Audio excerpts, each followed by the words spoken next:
Hey everybody, the book I want to share with you today is called Pride Remix. It's by Ibi Zoboi. She also wrote American Street, so you might know her from that. This book is a modern day retelling of Jane Austen's Pride and Prejudice. So if you know that story, there's just an extra layer of fun when you read this because you get all these references to Pride and Prejudice and see how they're really similar.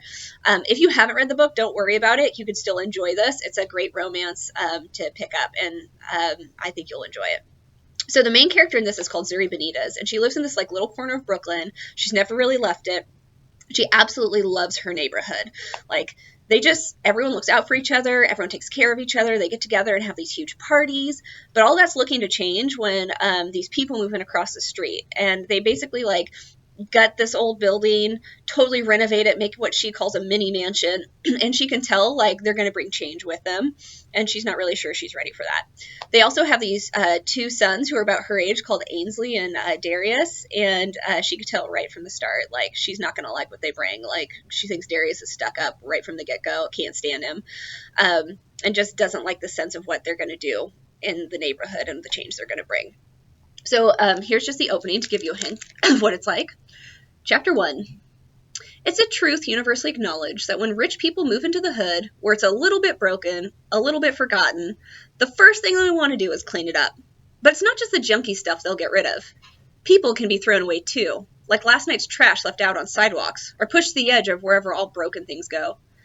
What those rich people don't always know is that broken and forgotten neighborhoods were first built out of love. The new owners are moving into the mini mansion across the street today. For the last few months, construction crews have been giving the abandoned house an extreme makeover, Bushwick edition. They gutted and renovated the best thing on our block, that run-down, weed-infested, boarded-up house. Now it looks like something that belongs in the suburbs, with its wide double doors, sparkling windows, and tiny, manicured lawn. I pulled back the curtains to greet my little corner of Bushwick and Jefferson Avenues, my very own way of stretching out my arms and yawning at the morning sun. This is where I see words swim in and around my neighborhood like dust from overhead train tracks. It's all poetry. So I pull those words together and try to make it make sense of it all.